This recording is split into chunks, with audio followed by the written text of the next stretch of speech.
तो हमारे टॉपिक का नाम है मनी एंड बैंकिंग। तो इसमें बेसिकली दो पार्ट्स हमें डिस्कस करने, पहला पार्ट है मनी का, दूसरा पार्ट है बैंकिंग का।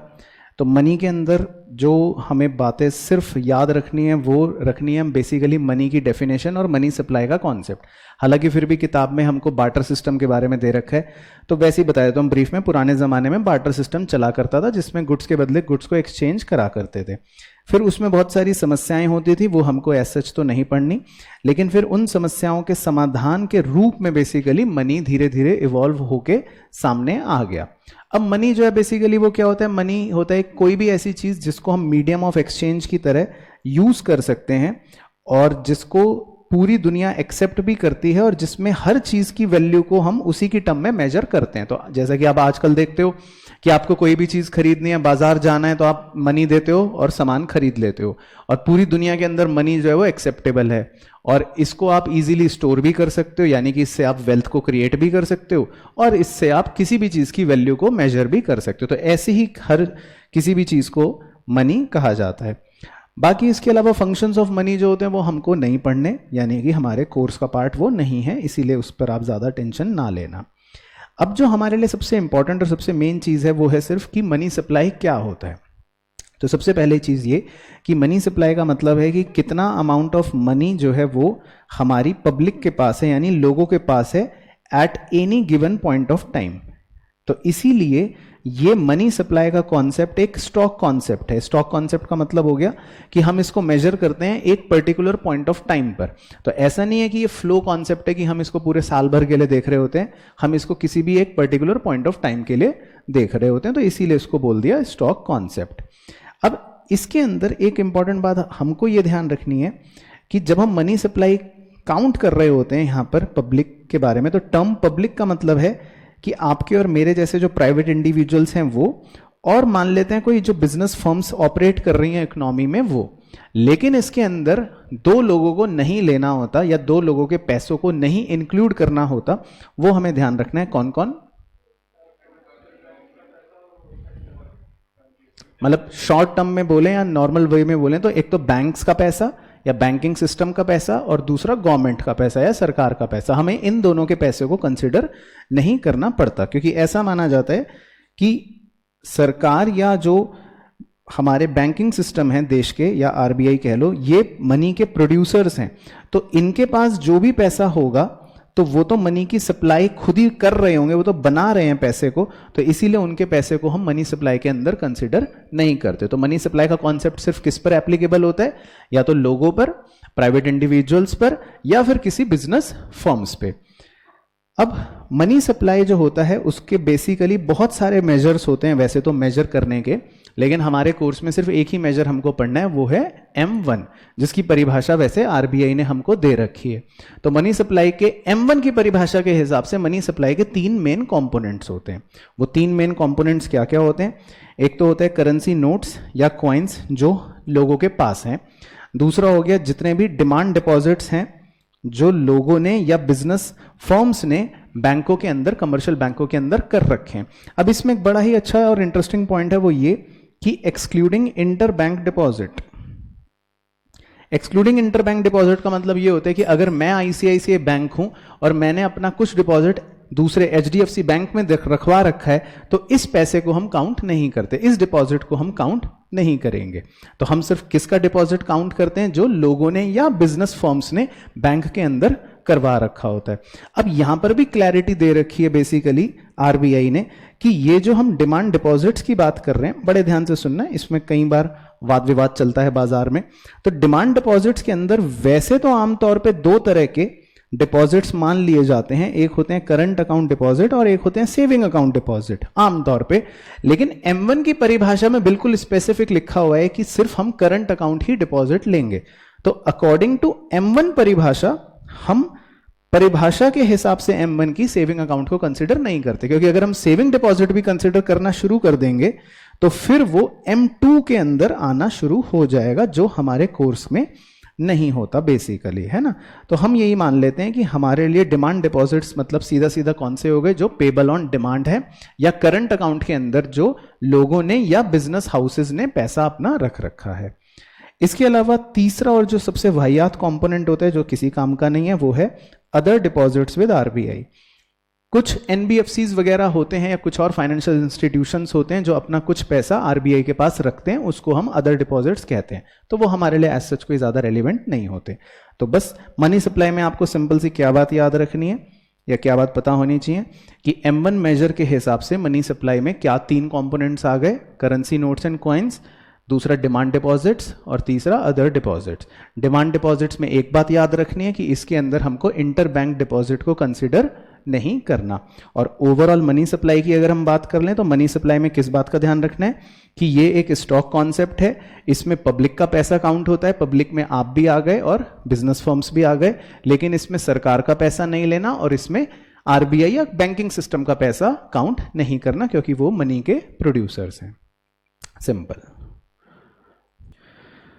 फिर उसके बाद हमारा जो नेक्स्ट टॉपिक होता है वो होता है बैंकिंग को लेकर। तो बैंकिंग के टॉपिक को 2 पार्ट्स में डिवाइड कर रखा है, एक है कमर्शियल बैंक, एक है सेंट्रल बैंक, यानी एक हो गए बच्चे, एक हो गए दादाजी। कमर्शियल बैंक के अंदर हमको सिर्फ एक ही चीज पढ़नी है, वो होता है कि कमर्शियल बैंक किस प्रकार से इकोनॉमी के अंदर क्रेडिट को क्रिएट कर रहे होते हैं। कमर्शियल बैंक के फंक्शंस को हमें नहीं पढ़ना एज पर आवर सिलेबस। और दूसरा है सेंट्रल बैंक। सेंट्रल बैंक के अंदर हमको सिर्फ ये पढ़ना है मेनली कि सेंट्रल बैंक के क्या फंक्शंस होते हैं, यानी कि दादाजी क्या करते हैं। तो फटाफट से इसको एक बार गो थ्रू कर लेते हैं। तो कमर्शियल बैंक के क्रेडिट क्रिएशन प्रोसेस को समझाने के लिए आपको सबसे पहले पता होना चाहिए legal reserve ratio. Legal reserve ratio का मतलब ये होता है कि जब भी बैंक को कोई लोन मिलता है तो बैंक उस पूरे अमाउंट को किसी सामने वाले थर्ड आदमी को लोन की तरह नहीं दे सकता। तो अगर मेरे पास कोई डिपॉजिट आया 1000 रुपए का, तो मैं वो पूरा का पूरा 1000 रुपए किसी को लोन की तरह नहीं दे सकता। आरबीआई कहता है कि आपको इसका कुछ पोर्शन अलग निकाल के रखना पड़ेगा। तो वो जो अलग निकाल के हम पोर्शन रखते हैं उसको बोलते हैं LRR। अब उस LRR के भी कॉन्सेप्चुअली 2 भाग हो सकते हैं। एक हो सकता है CRR यानी कैश रिजर्व रेशियो, एक हो सकता है SLR यानी स्टैट्यूटरी लिक्विडिटी रेशियो। CRR वो होता है जो हम आरबीआई को ही दे देते हैं कि आप रख लो, और SLR वो होता है जो कमर्शियल बैंक खुद फिर अपने पास रख लेता है। अब क्रेडिट क्रिएशन के लिए जो हमारे लिए सबसे इंपॉर्टेंट बात है वो ये, मैं फटाफट से आपको इस टेबल से समझा देता हूं कि जब भी कोई डिपॉजिट हमारे पास आता है, फॉर एग्जांपल इनिशियली हमारे पास 1000 रुपए का डिपॉजिट आया और मैं ये अज्यूम कर रहा हूं कि हमारा लीगल रिजर्व रेशियो जो है वो है 20%, तो ऐसे केस में बैंक सिर्फ कितने रुपए का ही लोन दे पाएगा? 800 रुपए का, क्योंकि उसको 200 रुपये तो अपने पास रिजर्व के तौर पे अलग से निकाल के रखने पड़ेंगे। अब हमारी अजम्पशन कुछ इस तरह इसमें ऐसी होती है कि जो 800 हम लोन देते हैं किसी को, वो व्यक्ति भी, क्योंकि पूरे देश में बैंकिंग सिस्टम हम एज्यूम कर लेते हैं कि एक ही है, तो वो व्यक्ति भी अपने 800 रुपए को खर्च करेगा और जहां खर्च करेगा उस आदमी को वो पैसे अपने बैंक अकाउंट में ही डालने पड़ेंगे। यानी कि जो फर्स्ट राउंड में लोन की तरह 800 रुपए आप देख रहे हो, वही सेकंड राउंड में घूम के बैंक के पास एक डिपॉजिट के रूप में आ जाते हैं। तो बैंक को अगेन दोबारा से अपने पास 800 रुपए का 20% रिजर्व के तौर पे रखना पड़ता है, यानी 160, और रिमेनिंग 640 को वो लोन की तरह दे देता है। देन अगेन ये प्रोसेस आगे बढ़ता है तो 640 रुपए फिर से बैंक के पास घूम के डिपॉजिट के तौर पे आ जाते हैं। देन अगेन 20% और 80% का ये खेल चलता रहता है।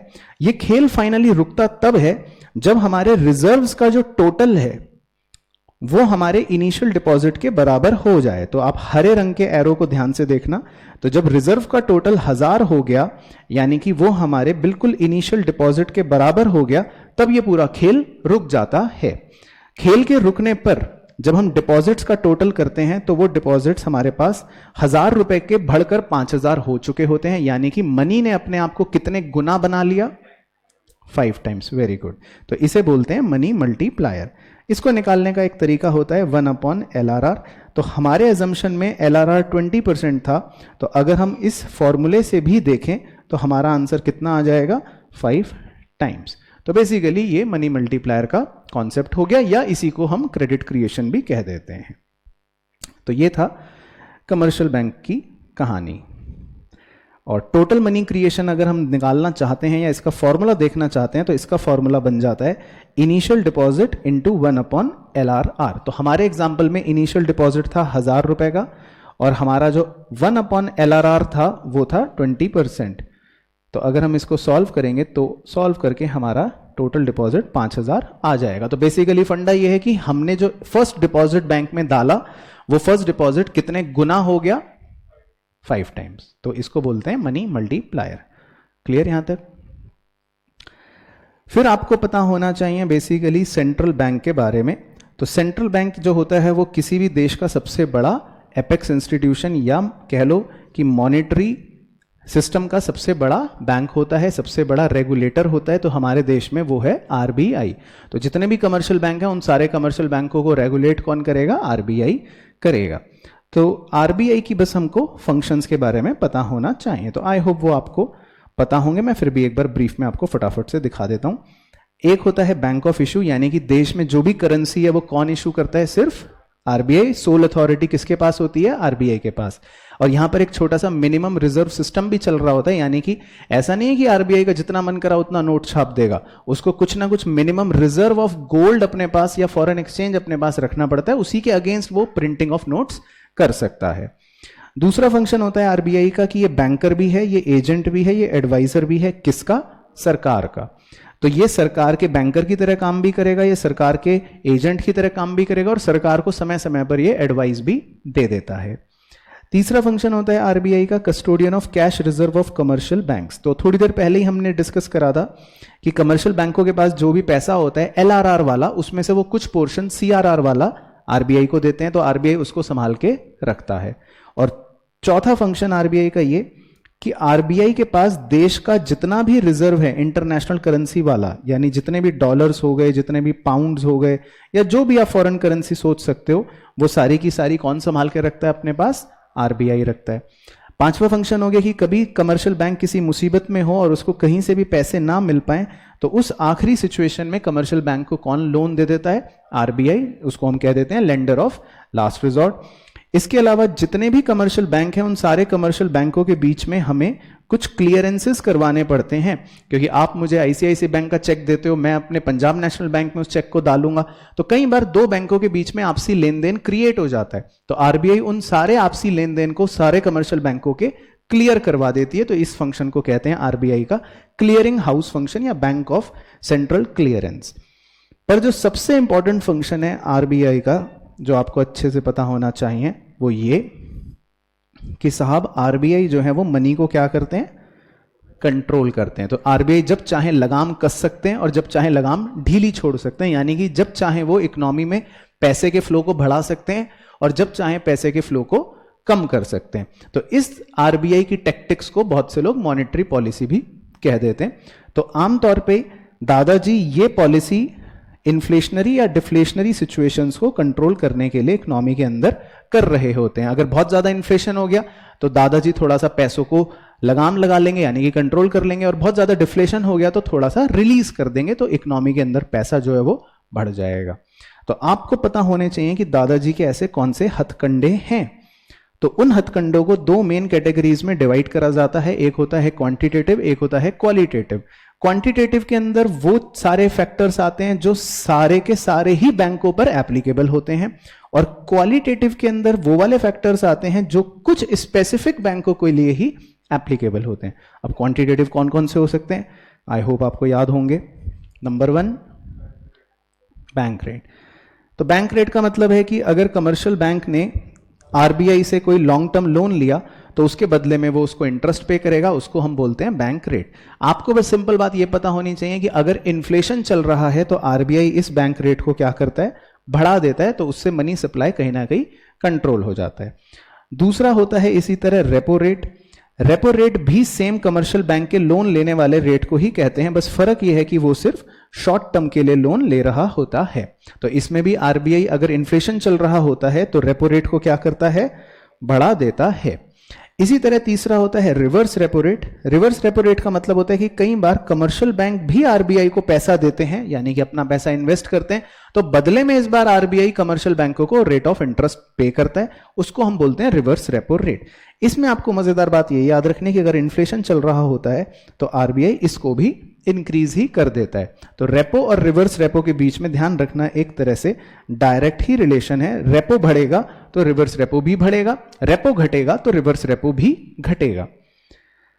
फिर होता है आरबीआई का एक बहुत ही बेहतरीन ओपन मार्केट ऑपरेशन का हथकंडा, जिसमें वो कमर्शियल बैंकों से या गवर्नमेंट सिक्योरिटीज खरीद लेता है या बेच देता है। खरीदने बेचने का वो डिसीजन लेता है इस बात पर कि क्या मुझे पैसे देने हैं या मुझे लेने हैं। अगर उसको लगता है इन्फ्लेशन है तो ऐसे केस में वो अपनी सिक्योरिटीज को सेल कर देगा, और अगर उसको लगता है डिफ्लेशन है तो ऐसे केस में वो गवर्नमेंट सिक्योरिटीज को बाय कर लेगा। तो ये आरबीआई को फंक्शन को ओपन मार्केट ऑपरेशन बोलते हैं। इसके अलावा सीआरआर और एसएलआर के माध्यम से भी आरबीआई क्रेडिट को कंट्रोल करता है। अगर इन्फ्लेशन चल रहा है तो वो सीआरआर और एसएलआर की रिक्वायरमेंट्स को क्या करते हैं, बढ़ा देते हैं। तो ये तो हो गए जी क्वांटिटेटिव।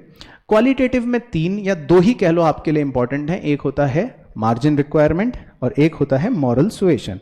मार्जिन रिक्वायरमेंट का मतलब है कि अगर आपने बैंक से 100 रुपए का लोन लिया तो बैंक आपसे बदले में सिक्योरिटी लेता है 120 रुपए की, तो इसका मतलब आपने कितना मार्जिन दिया, 20। तो अगर आरबीआई को लगता है कि देश के अंदर इन्फ्लेशन है और क्रेडिट को कंट्रोल करना चाहिए तो वो मार्जिन रिक्वायरमेंट को क्या करेगा, बढ़ा देगा, एंड वाइस वर्सा। दूसरा होता है मॉरल सुएशन। मॉरल सुएशन जो आपके घर में भी आपके पापा आपके साथ करते हैं रोज, यानी कि आपको प्यार से समझाते हैं, कई बार धमकाते हैं, इस तरह की बातें आपके साथ घर में करी जाती हैं ताकि आप लाइन पे आ जाओ। तो सेम चीज आरबीआई भी कमर्शियल बैंकों के साथ करता है, उसको हम कह देते हैं मॉरल सुएशन। बाकी क्रेडिट रैशनिंग भी है, ये ज्यादा रेलिवेंट नहीं है लेकिन इसका मतलब बता देता हूं। इसमें सिर्फ ये होता है, कई बार बैंक को हिदायत देता है आरबीआई कि आप अलग अलग सेक्टर के हिसाब से इंटरेस्ट रेट को कम या ज्यादा चार्ज कर सकते हो। तो जैसा आपने प्रैक्टिकली भी देखा होगा, आप एजुकेशन लोन लेने जाओगे तो आपको इंटरेस्ट रेट कम मिल जाएगा, लेकिन अगर आप गाड़ी खरीदने के लिए लोन लोगे तो शायद आपको इंटरेस्ट रेट ज्यादा देना पड़ेगा। तो इस तरह की उठापटक को कहते हैं क्रेडिट रैशनिंग। तो ये हमें सारी बातें पता होनी चाहिए। तो कहानी याद आ गई, मनी एंड बैंकिंग, परफेक्ट। तो हम शुरू करेंगे अब इसके कुछ क्वेश्चन, और क्वेश्चन नंबर 1 से पहले आपसे डिस्कस करते हैं। The money in which the commodity value is equal to the money value is called. तो किसी को पता है जिसमें मनी वैल्यू और कमोडिटी वैल्यू दोनों बराबर होती है तो उस मनी को क्या कहते हैं, फुल बॉडीड मनी कहते हैं, ठीक है ना। तो ये ऑल्दो हमको वैसे नहीं पढ़ना होता, बट क्योंकि क्वेश्चन में है तो इसीलिए हम मार्क कर लेते हैं और अब याद रखना है।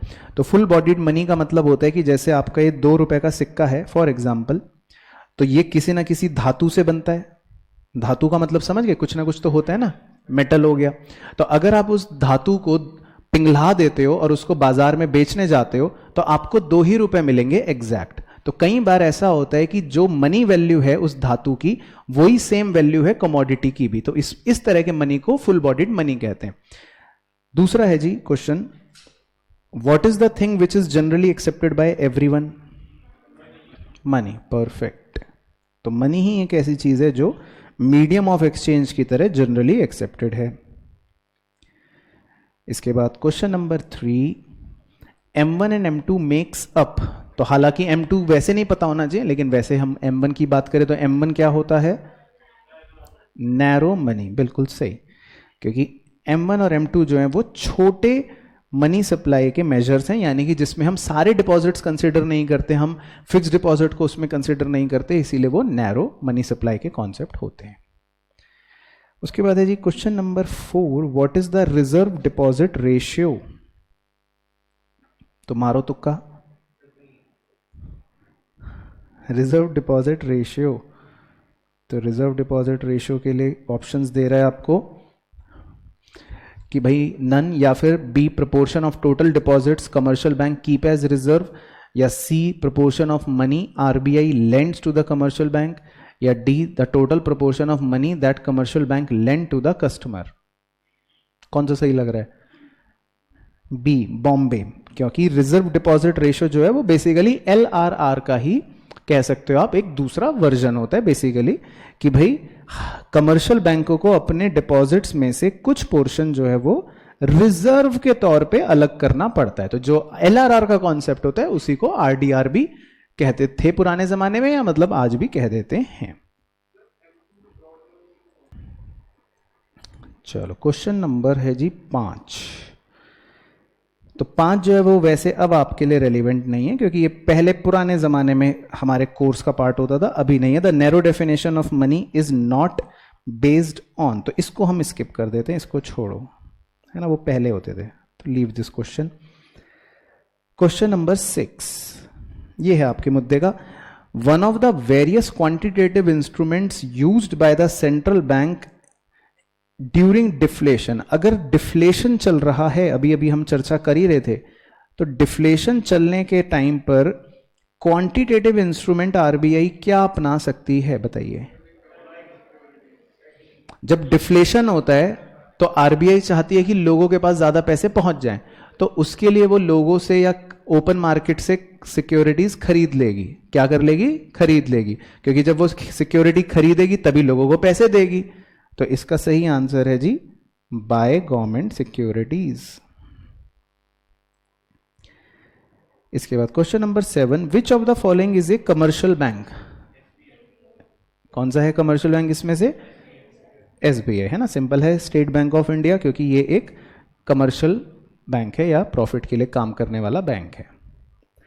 इसके बाद number 8, the main M of monetary policy is.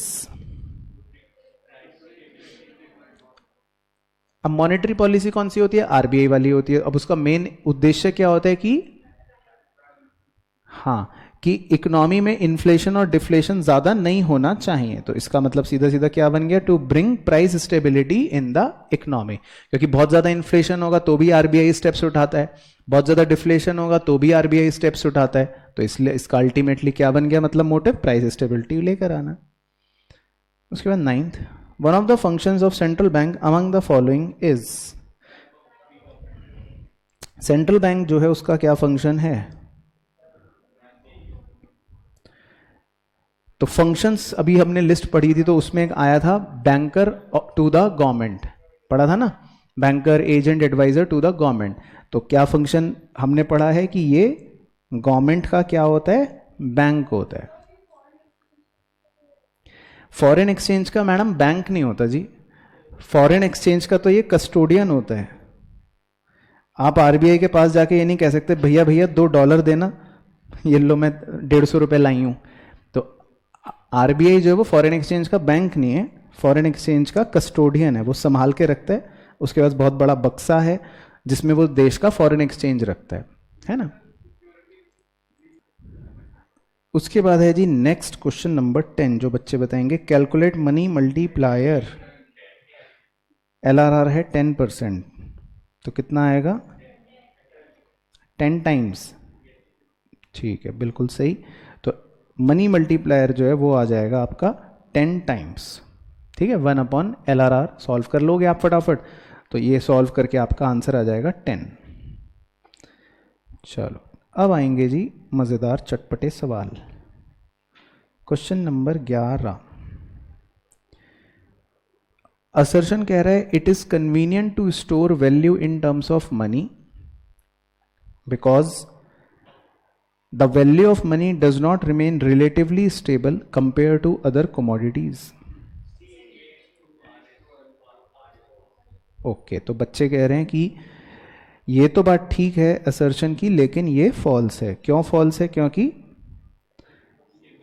Stable बल्कि वो रहता है, और कोई कमोडिटी जो है उसमें तो दिक्कत आती है, लेकिन मनी ही एक ऐसा है जो बल्कि स्टेबल रहता है, जिसकी वैल्यू और जिसको स्टोर करने में कोई भी दिक्कत हमें नहीं होती।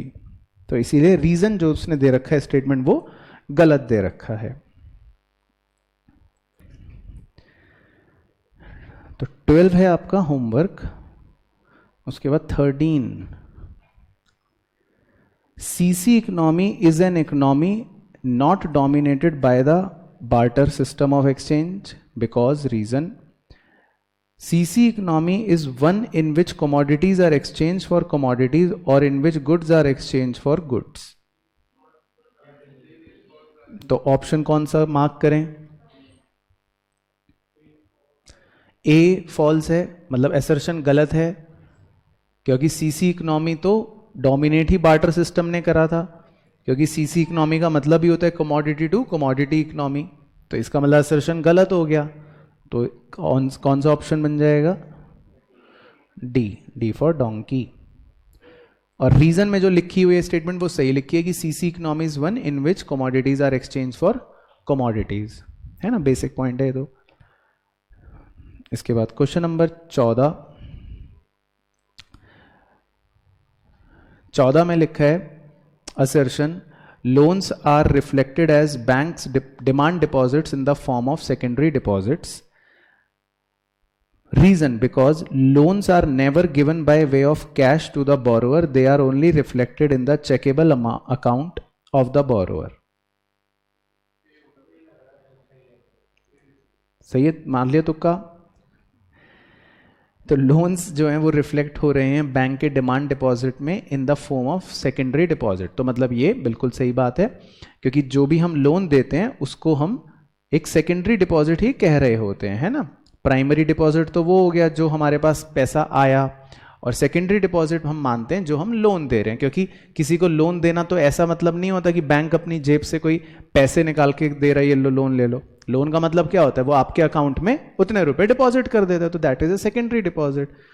तो यही बात उसने रीजन में दे रखी है, because loans are never given by cash, they are only reflected in the chequeable amount of the borrower. तो अगर आप कभी बैंक से लोन लेने जाते हो तो ऐसा थोड़ी ना आपको ये ब्रीफ केस में पैसे घर में कैश लेकर आते हो, वो आपके अकाउंट में क्या कर देता है, डाल देता है। तो that is a secondary deposit only.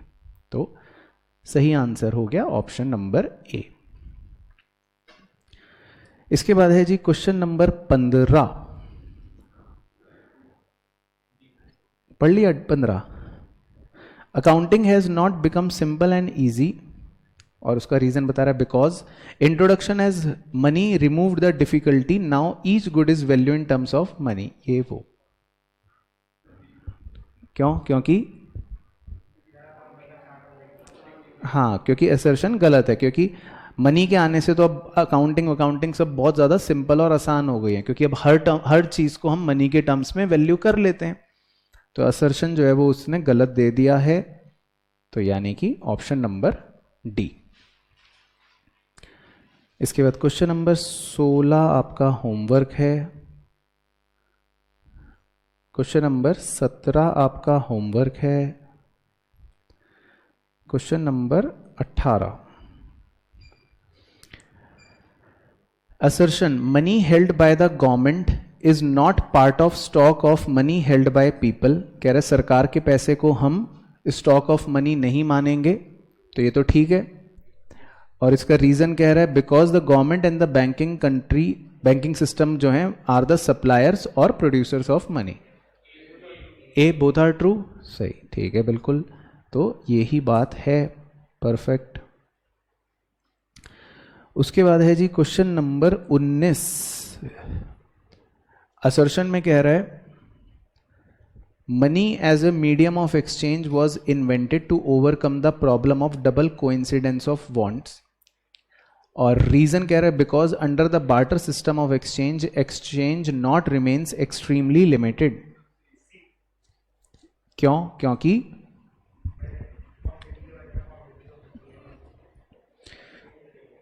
तो रीजन मतलब गलत है। Under the barter system of exchange not remains extremely limited, तो ये बात उसने गलत कही, क्योंकि एक्सचेंज बहुत ही लिमिटेड होते थे बार्टर में, क्योंकि गुड्स के बदले गुड्स एक्सचेंज करना पड़ता था। तो उस समय तो एक्सचेंज जो है वो बहुत ही ज्यादा लिमिटेड होते थे इनफैक्ट। तो उसने रीजन जो दिया है वो फॉल्स दिया है, और असर्शन जो स्टेटमेंट उसने दे रखी है वो सही लिखी हुई है। तो सही ऑप्शन क्या बन जाएगा, ऑप्शन नंबर सी। फिर इसके बाद है जी क्वेश्चन नंबर 20।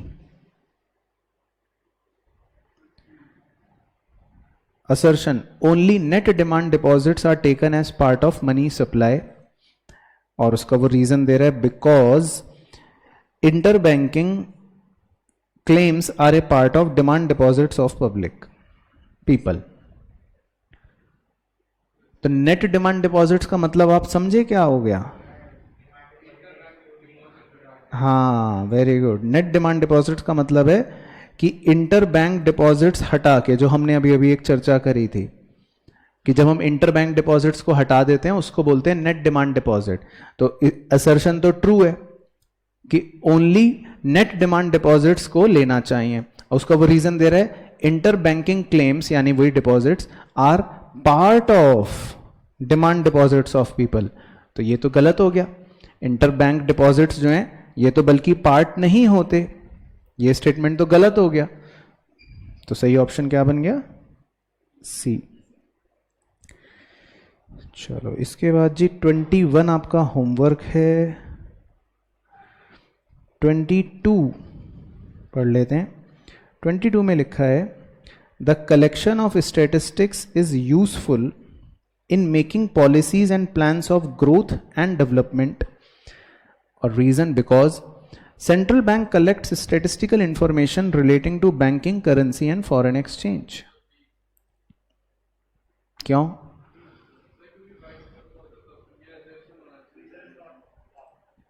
वेरी गुड, क्या बात है। तो बिल्कुल सही बताया हमारे भाई ने कि स्टेटमेंट्स तो दोनों सही हैं, बट ये लिखे थोड़ा सा अलग वे में है, यानी कि ये एक्सप्लेनेशन करेक्ट नहीं है। सेंट्रल बैंक जो है वो डेटा कलेक्ट करती है रिलेटिंग टू बैंकिंग और करेंसी और फॉरेन एक्सचेंज, क्योंकि वो डेटा जो है वो हेल्पफुल होता है पॉलिसी और प्लान्स बनाने में, ग्रोथ और डेवलपमेंट में।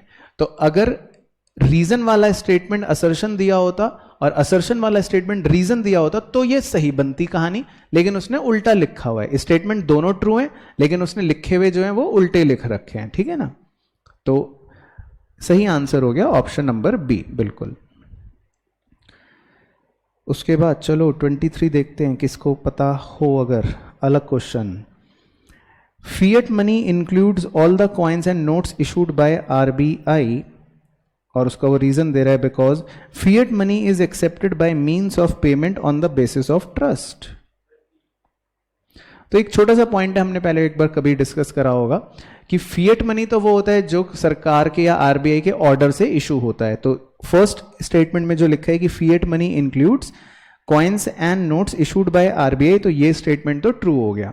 लेकिन जो मनी भरोसे पर चलता है, ट्रस्ट के बेसिस पर जो मनी चल रहा होता है, उसको बोलते हैं फिड्यूशरी मनी। जैसे हो गया चेक, मैंने आपको चेक दिया तो वो तो आपको मुझ पे भरोसा है इसलिए आप मान गए, क्या पता चेक में मेरे बैंक में पैसे ना हो, तो कुछ भी हो। तो ट्रस्ट के भरोसे पर फिएट मनी कभी भी नहीं होता, ये उसने गलत स्टेटमेंट दे रखी है।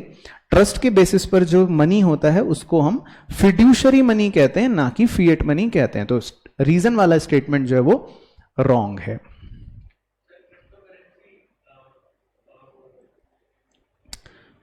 उसके बाद है जी 24, ये भी बढ़िया क्वेश्चन है, ये बच्चे बताएंगे। 24 में कह रहा है assertion the central bank does not provide a clearing house facility to commercial bank। कैसे पता चला? ए फॉल्स हो गया, ठीक है। तो बेसिकली असर्शन ही गलत हो गया, तो हमको फिर ज्यादा दिमाग लगाने की जरूरत नहीं पड़ी। तो कमर्शियल बैंक्स को क्लियरिंग हाउस फैसिलिटी तो सेंट्रल बैंक बल्कि देता है, तो ये स्टेटमेंट शुरू में ही गलत हो गया था। उसके बाद है जी 25 भी बता दो, लेट्स सी। 25 में है assertion the notes issued by central bank are unlimited legal tender, और उसका रीजन दे रहा है because the central bank of country has the exclusive right of issuing notes.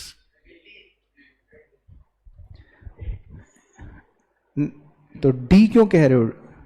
पहला स्टेटमेंट तो सही है, जो आरबीआई नोट्स इशू करती है उसी को तो हम लीगल टेंडर कहते हैं बेसिकली, तो बिल्कुल सही है।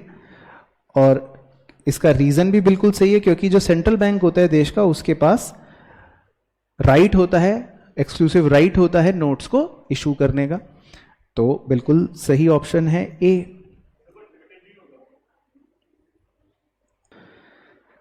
नेक्स्ट है जी 26 आपका होमवर्क।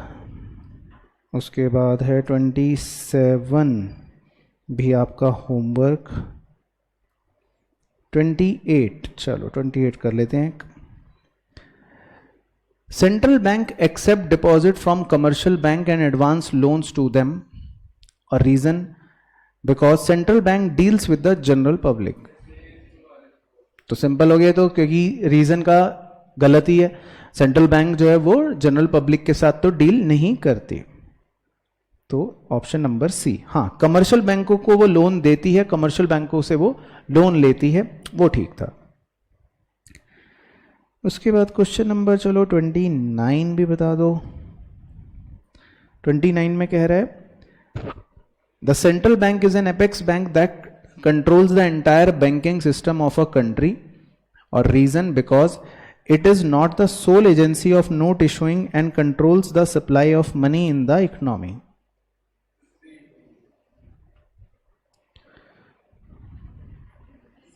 सी, क्योंकि रीजन जो है वो उसने गलत दे रखा है, बल्कि सेंट्रल बैंक तो सोल एजेंसी होता है किसी भी देश में। चलो उसके बाद जी 30 आपका होमवर्क, ठीक है। अब बढ़ते हैं आगे, अब कुछ करते हैं आपके साथ मैच द फॉलोइंग। आओ 31 करते हैं, इससे आपका दिमाग और खुल जाएगा। तो सबसे पहले इसमें पूछ रहे हैं जी फिएट मनी। तो अभी अभी बात हुई थी, फिएट मनी कौन सा होता है? जो, हाँ, जो इशू होता है ऑर्डर से। तो फिएट मनी, फिएट वर्ड का मतलब ही ऑर्डर होता है। क्या आप ये जानते हो? डिक्शनरी मीनिंग फिएट का मतलब होता है ऑर्डर। तो फिएट मनी वो होता है जो किसी ऑर्डर से इशू हो रहा होता है, या तो सरकार करेगी या आरबीआई करेगा। उसके बाद बैंक मनी,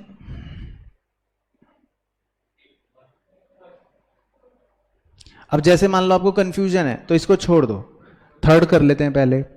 थर्ड है क्रेडिट मनी। क्रेडिट मनी कौन सा होता है? जो शुरू शुरू में फुल बॉडीड मनी हमने पढ़ा था ना, उसका उल्टा, यानी कि इसकी इंट्रिंसिक वैल्यू जो होती है वो ज्यादा होती है कमोडिटी वैल्यू से। इसका मैं एग्जांपल ले लेता हूं, जैसे मान लेते हैं 20 रुपए का सिक्का है ना, आपने देखा है 20 रुपए का सिक्का आ गया। अब आप उस 20 रुपए के सिक्के को पिघला दो, जला दो, तो उसको जलाने से आपको एक धातु मिलेगा। अब उस जले हुए धातु को आप बाजार में बेचो तो कितने रुपए मिलेंगे पता है? 2 रुपए। तो इसका मतलब क्या हुआ कि भाई उसकी जो एक्चुअल इंट्रिंसिक वैल्यू है, मतलब मनी वैल्यू, सिक्का रहता तो 20 रुपए थी, सिक्का रहता तो आपके पास 20 रुपए होते। अब आपने उसको पिघाल दिया, उसकी कमोडिटी वैल्यू कितनी है? मात्र 2 रुपए। तो इसको बोलते हैं क्रेडिट मनी। और अगर ये 20 रुपए का ही होता धातु तो क्या मानते हैं इसको? Full bodied money. तो फुल बॉडीड मनी कौन सा होता है? जिसमें आपकी जो कॉइन पर वैल्यू लिखी है और जो धातु की वैल्यू है वो बराबर है। क्या कभी ऐसा हो सकता है कि सिक्के पे लिखा है मान लो 2 रुपए और उसको आपने पिघाल दिया, उसके धातु को बेच रहे हो 10 रुपए? तो हाँ, ऐसा नहीं होगा ना। नहीं तो बिल्कुल सही बात है, फिर तो हर आदमी यही करेगा, बिजनेस ही बन जाएगा ये तो इसीलिए 2 ही तरह के मनी हो सकते हैं, या तो फुल बॉडीड मनी बराबर होगा या क्रेडिट मनी। सिक्के की वैल्यू ज्यादा होगी लेकिन उसको अगर आप धातु बना के बेचोगे तो उसकी कमोडिटी वैल्यू कम मिलेगी। चलो डी, फिड्यूशरी मनी। ये तो हमने पढ़ ही लिया था। फिड्यूशरी कौन सा होता है? जो ट्रस्ट पे चलता है ना, म्यूचुअल भरोसे पर चलता है, उसको बोलते हैं फिड्यूशरी मनी। तो अब ऑटोमेटिकली बैंक मनी क्या बच गया? हाँ, तो अब इससे आपको याद भी रहेगा। तो बैंक मनी कौन सा होता है? जो बैंक क्रिएट कर रहा है, यानी कमर्शियल बैंक क्रिएट कर रहा है डिपॉजिट्स के फॉर्म में। तो क्लियर हो गया? चलो इसके बाद, चलो ये आप होमवर्क में अपने आप देख लेना 32। इसके बाद 33 भी होमवर्क में अपने आप। उसके बाद चलो 34 कर लेते हैं ताकि और क्लैरिटी हो जाए आपको। तो 34 कैटल मनी। हाँ, पुराने जमाने में जानवरों को इस्तेमाल करते थे मनी के तौर पे, कि बकरी लाओगे तो इतने रुपए, गाय लाओगे तो ये माना जाएगा, भैंस लाओगे तो ये, सांड लाओगे तो ये। उसके बाद कमोडिटी मनी। Very good. तो कुछ सालों पहले एग्रीकल्चरल क्रॉप्स भी मनी के तौर पे चला करते थे, है ना। उसके बाद मेटालिक मनी, कॉइन्स। तो मेटालिक मनी जो हो गए वो हो गए आपके, पहले कॉपर कॉइन चलते थे, फिर सिल्वर कॉइन, गोल्ड कॉइन, ये सब भी आ गए और आजकल भी आ गए। तो ये हो गए कॉइन्स। और पेपर मनी तो पता ही है हमको, पेपर मनी मतलब नोट। ठीक है, तो मतलब देख रहे हो क्या क्या रूप है मनी के, अलग अलग। चलो इसके बाद 35 आप होमवर्क में कर लेंगे। 36 कर लेते हैं डिस्कस, ये भी बढ़िया है। तो 36 में है जी बैंक रेट। बताइए, रिवाइज भी करा था।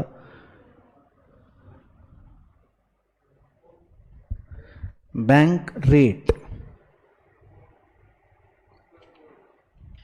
और रेपो रेट।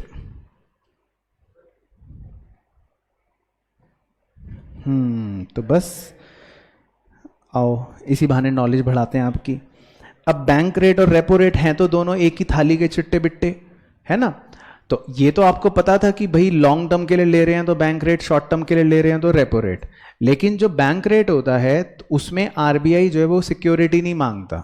यानी कि बैंक रेट कौन सा वाला हो गया जिसमें आरबीआई कहता है कि ठीक है तुम पे भरोसा है, तुम तो अपने भाई हो, ठीक है। लेकिन रेपो रेट कब चल रहा होता है? रेपो रेट वो होता है जिसमें आरबीआई कहता है कि मुझे कुछ ना सिक्योरिटी भी दे दो। यानी कि वो कहता है कि कुछ कोलैटरल दे दो। कोलैटरल वर्ड का मतलब होता है सिक्योरिटी। तो दोनों की स्टोरी सेम है, दोनों की स्टोरी सेम है। तो फर्क क्या है? लेकिन बैंक रेट वो होता है जब आरबीआई कोई कोलैटरल नहीं लेता, और रेपो रेट कौन सा होता है? जब आरबीआई कोई सिक्योरिटी ले रहा होता है ना। तो आपकी नॉलेज बढ़ गई। इसके बाद ओपन मार्केट ऑपरेशन क्या है? Sale and purchase of securities by RBI, simple पता ही है हमको। और सीआरआर तो reserve of commercial bank kept with RBI, perfect.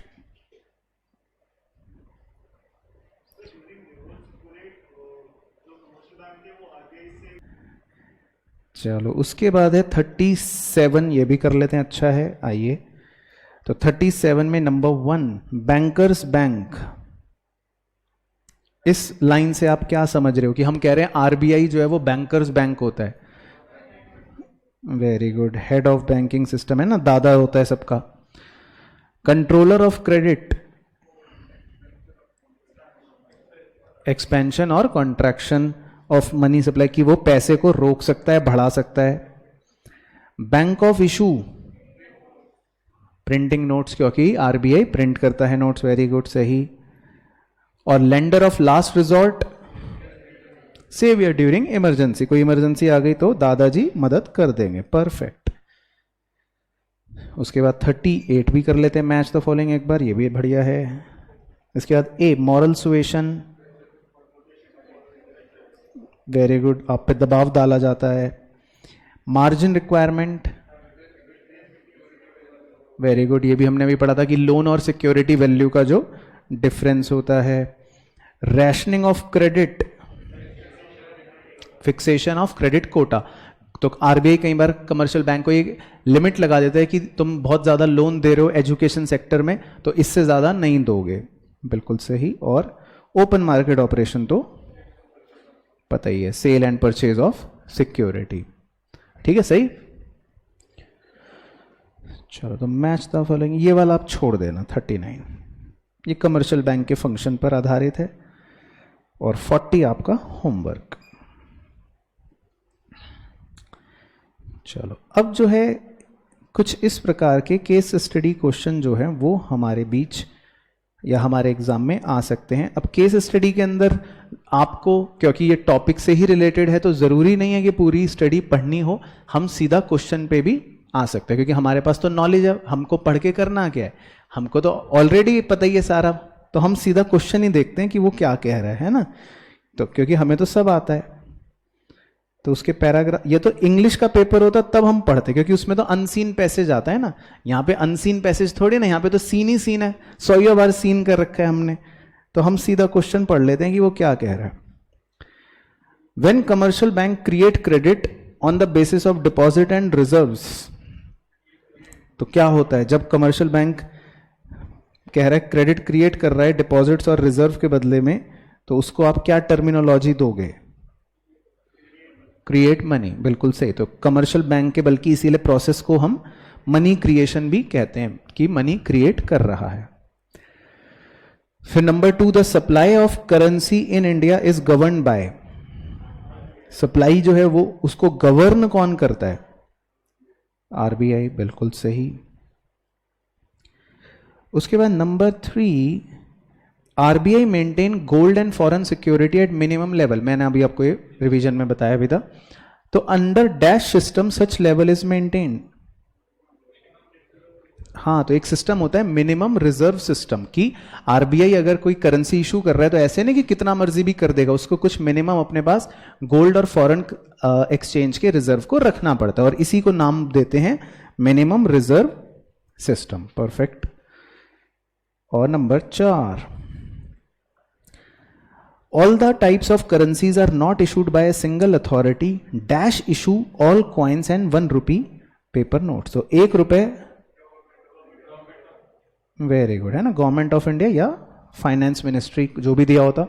तो आरबीआई ही सारे अकेले नोट्स इशू नहीं करता, गवर्नमेंट ऑफ इंडिया भी 1 रुपए वाले करती है। क्लियर?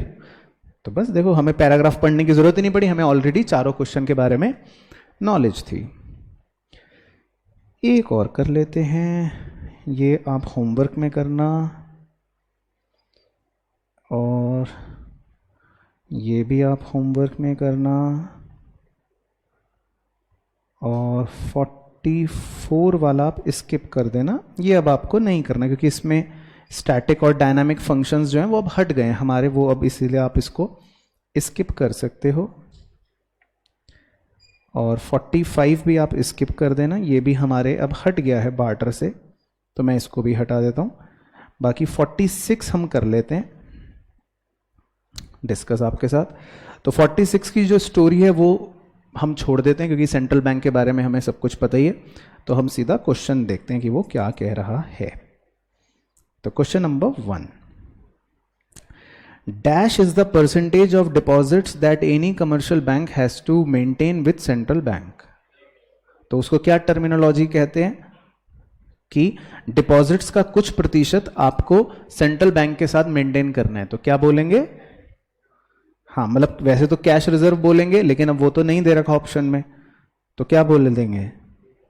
रिजर्व, है ना। तो रिजर्व जो होता है वो क्या होता है कि डिपॉजिट्स का कितना प्रतिशत या कुछ प्रतिशत जो कमर्शियल बैंक आरबीआई के पास मेंटेन करता है। उसके बाद next, in India central bank is, कितना मुश्किल सवाल है ये, तो ये तो सबको पता ही होएगा, चलो ठीक है, आरबीआई। उसके बाद number 3, as an adviser to the government the central bank frame policies to regulate the. तो आरबीआई जो है वो सरकार को जब एडवाइस देती है तो वो किसके रिगार्डिंग पॉलिसी को बना रही होती है या रेगुलेट कर रही होती है? तो कैपिटल मार्केट अगर आप सोच रहे हो तो आप गलत सोच रहे हो, बिल्कुल सही, उसके लिए तो सेबी काम करता है। सिक्योरिटी मार्केट अगर आप सोच रहे हो तो उसके लिए भी आप गलत सोच रहे हो क्योंकि सेबी काम करता है। फॉरेक्स मार्केट अगर आप सोच रहे हो तो उसके लिए भी आप गलत सोच रहे हो, उसके लिए भी एग्जिम बॉडीज होती हैं, वो काम कर रही होती हैं। तो मनी मार्केट ही बचा। और आपने स्कैम 92 वाली सीरीज नहीं देखी क्या? तो बस फिर तो आपको पता ही होना चाहिए था ये आंसर, तो मनी मार्केट, चलो कोई बात नहीं। उसके बाद नंबर 4, मनी मार्केट कौन सा होता है वैसे अगर किसी को नहीं पता तो? मनी मार्केट होता है जिसमें short term securities, treasury bills, ये सब चीजें डील कर रहा होता है आरबीआई, है ना, गवर्नमेंट की सिक्योरिटीज। छोटे money market, short term securities money market में होती हैं, वो वाली सिक्योरिटीज। हाँ, वो सब मनी मार्केट ही तो होता है ना, जो छोटे छोटे जो शॉर्ट टर्म इंस्ट्रूमेंट्स होते हैं उसको मनी मार्केट बोलते हैं। कैपिटल मार्केट और सिक्योरिटी मार्केट कौन से हो गए? स्टॉक वाले, जहां पे स्टॉक चल रहा है, शेयर्स चल रहे हैं, डिवेंचर बेचे जा रहे हैं। और जो शॉर्ट टर्म इंस्ट्रूमेंट्स होते हैं, ट्रेजरी बिल्स या आरबीआई जो गवर्नमेंट सिक्योरिटीज बेच रही होती है, वो होता है मनी मार्केट। इसके बाद है जी नंबर 4 और देखते हैं इसका, वो वैसे ही बता देते हैं हम। असर्शन कह रहे हैं the central bank keeps some cash balance of commercial bank as compulsory deposit, और रीजन कह रहा है इसका because compulsory deposit made by central bank helps during the financial crisis. तो क्या दोनों आपको ठीक लग रहे हैं कि सेंट्रल बैंक कहता है कि कुछ बैलेंस कमर्शियल बैंक रखे कंपल्सरी डिपॉजिट के तौर पे, और वो कंपल्सरी डिपॉजिट सेंट्रल बैंक इसलिए रखता है ताकि फाइनेंशियल क्राइसिस में मदद हो सके। बिल्कुल सही, वेरी गुड। तो यानी कि ऑप्शन नंबर ए। चलो ठीक है, परफेक्ट। तो that is all for the day. बाकी 3 छोटे छोटे इसके और क्वेश्चन हैं, 47 वो आपका होमवर्क है, एंड 48, 49, 50 मतलब 50 तक आपको कंप्लीट कर लेने हैं। तो अब आप आसानी से कर लोगे। चलो डन।